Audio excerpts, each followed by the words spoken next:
सनातन धर्म में मार्गशीर्ष मास को बहुत ही पवित्र और लाभकारी माना गया है। इस महीने में पड़ने वाले सभी व्रत और त्योहारों का विशेष महत्व होता है। एक बार धर्मराज युधिष्ठिर कहने लगे कि हे भगवान, मैंने मार्गशीर्ष कृष्ण एकादशी अर्थात उत्पन्ना एकादशी का सविस्तार वर्णन सुना। अब आप कृपा करके मुझे मार्गशीर्ष माह के शुक्ल पक्ष की एकादशी के विषय में भी बतलाइए। इस एकादशी का क्या नाम है? भगवान श्री कृष्ण बोले, हे वत्स, मार्गशीर्ष माह के शुक्ल पक्ष में आने वाली एकादशी तिथि को मोक्षदा एकादशी के नाम से जाना जाता है। इस बार मोक्षदा एकादशी का व्रत 11 दिसंबर 2024 को रखा जाएगा। यह मार्गशीर्ष माह में पड़ती है, इसलिए इस एकादशी का महत्व कई गुना बढ़ जाता है। सभी एकादशी तिथि की तरह यह भी भगवान विष्णु को समर्पित है। मान्यता है कि इस दिन व्रत करने से व्यक्ति की सभी मनोकामनाएं पूर्ण होती हैं। मार्गशीर्ष मास की शुक्ल पक्ष की मोक्षदा एकादशी का जो व्रत करते हैं, उनके समस्त पाप नष्ट हो जाते हैं। इस व्रत से बढ़कर मोक्ष देने वाला और कोई व्रत नहीं है। इस दिन गीता जयंती भी मनाई जाती है। यह व्रत मोक्ष देने वाला तथा चिंतामणि के समान सब कामनाएं पूर्ण करने वाला होता है, जिससे आप अपने पूर्वजों के दुखों को खत्म कर सकते हैं। भगवान श्री कृष्ण बोले, अब मैं तुम्हें मोक्षदा एकादशी की व्रत कथा को सुनाता हूँ।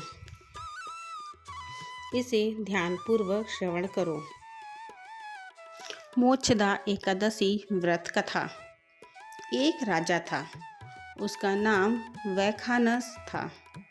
वह गोकुल नाम के नगर में राज्य करता था।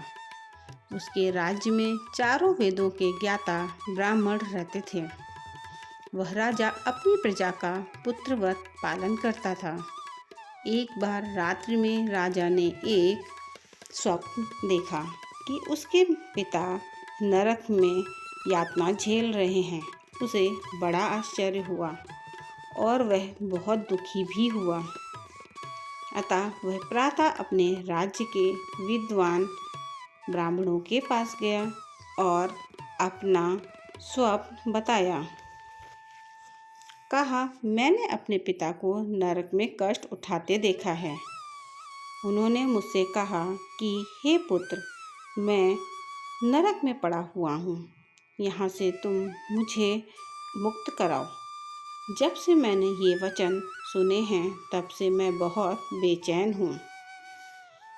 चित्त में बड़ी अशांति हो रही है। मुझे इस राज, धन, पुत्र, स्त्री, हाथी, घोड़े आदि में कुछ भी सुख प्रतीत नहीं होता।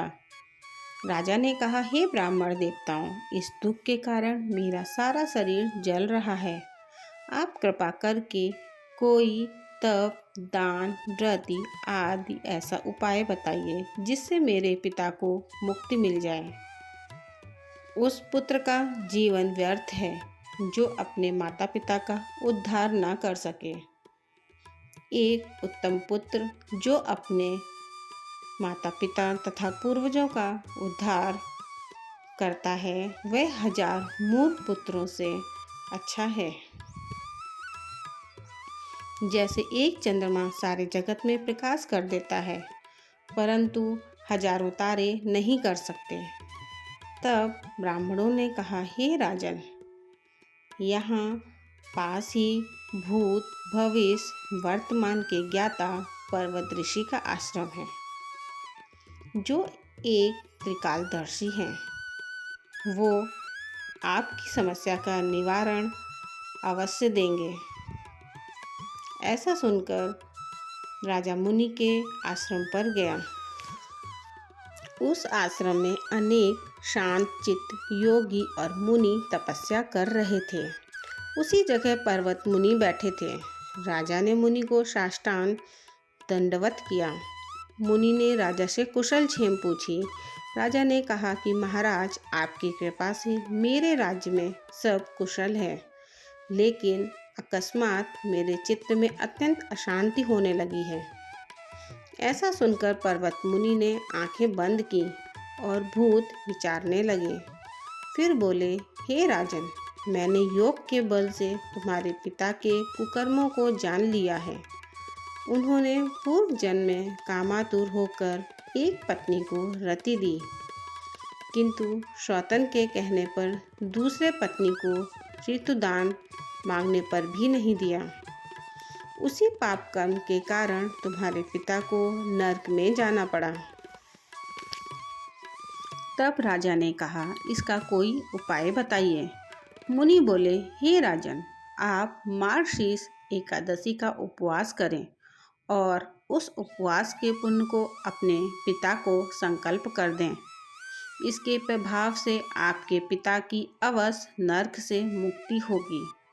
भगवान श्री कृष्ण कहते हैं, युधिष्ठिर, मुनि के ये वचन सुनकर राजा महल में आया और मुनि के कहे अनुसार कुटुंब सहित मोक्षदा एकादशी का व्रत किया। इसके उपवास का पुण्य उसने पिता को अर्पण कर दिया।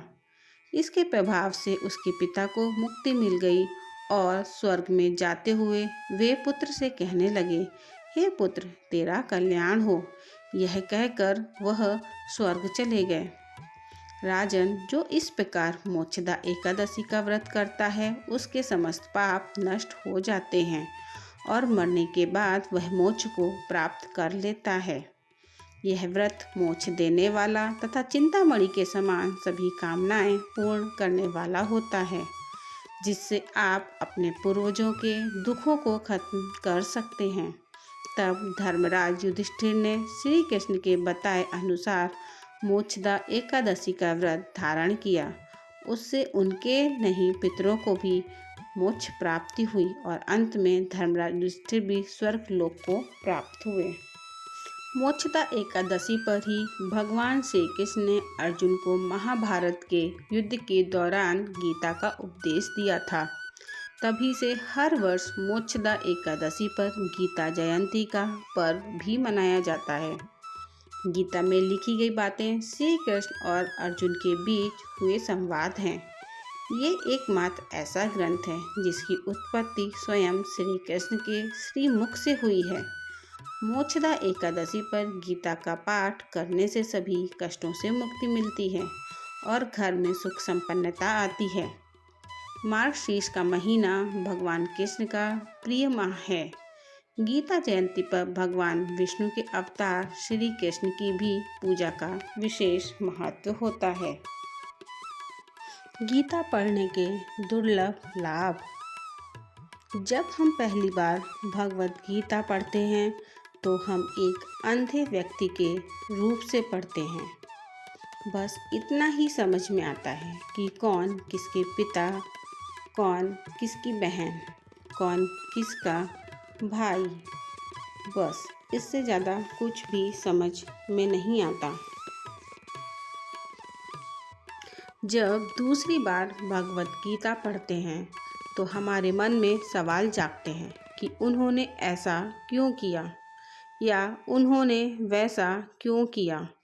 जब तीसरी बार भगवत गीता को पढ़ते हैं तो हमें धीरे धीरे उसके अर्थ समझ में आने शुरू हो जाते हैं, लेकिन हर एक को अर्थ अपने तरीके से ही समझ में आएंगे। जब चौथी बार हम भगवत गीता को पढ़ेंगे तो हर एक पात्र की जो भावनाएं हैं, इमोशन हैं, उसको आप समझ पाएंगे कि किसके मन में क्या चल रहा है। जैसे अर्जुन के मन में क्या चल रहा है या दुर्योधन के मन में क्या चल रहा है, इसको हम समझ पाएंगे। जब पांचवी बार हम भगवत गीता को पढ़ेंगे तो पूरा कुरुक्षेत्र हमारे मन में खड़ा होता है। हमारे मन में अलग अलग प्रकार की कल्पनाएं होती हैं। जब हम छठी बार भगवत गीता को पढ़ते हैं तब हमें ऐसा नहीं लगता कि हम पढ़ रहे हैं, हमें ऐसा लगता है कि कोई हमें बता रहा है। जब 7वीं बार भगवत गीता को पढ़ेंगे तब हम अर्जुन बन जाते हैं और ऐसा ही लगता है कि सामने वो ही भगवान हैं जो मुझे ये बता रहे हैं। और जब 8वीं बार भगवत गीता को पढ़ते हैं तब यह एहसास होता है कि कृष्ण कहीं बाहर नहीं, वो तो हमारे अंदर ही हैं और हम उनके अंदर हैं। जब हम 8 बार भगवत गीता पढ़ लेंगे तब हमें गीता का महत्व पता चलेगा कि संसार में भगवत गीता से अलग कुछ है ही नहीं और इस संसार में भगवत गीता ही हमारे मोक्ष का सबसे सरल उपाय है। भगवत गीता में ही मनुष्य के सारे प्रश्नों के उत्तर लिखे हैं। जो प्रश्न मनुष्य ईश्वर से पूछना चाहता है वो बस गीता में सहज ढंग से लिखे हैं। मनुष्य की सारी परेशानियों के उत्तर भगवत गीता में लिखे हैं। समय निकालकर गीता अवश्य पढ़ें। भगवत गीता को पढ़ने के लिए सुबह का समय सबसे उत्तम माना गया है, क्योंकि इस समय हमारा मन, मस्तिष्क और वातावरण में शांति और सकारात्मकता होती है। हिंदू धर्म में 4 वेद हैं। इन वेदों का सार भगवत गीता में है। यही कारण है भगवत गीता को हिंदुओं का सर्वमान्य धर्म ग्रंथ माना गया है। भगवत गीता का मुख्य उद्देश्य श्रेष्ठ मानव बनाना, ईश्वर को समझना और मोक्ष की प्राप्ति है। आपको यह जानकारी कैसी लगी? अगर अच्छी लगी तो वीडियो को लाइक करें और चैनल को सब्सक्राइब करें और कमेंट बॉक्स में जय श्री कृष्णा ज़रूर लिखें। धन्यवाद।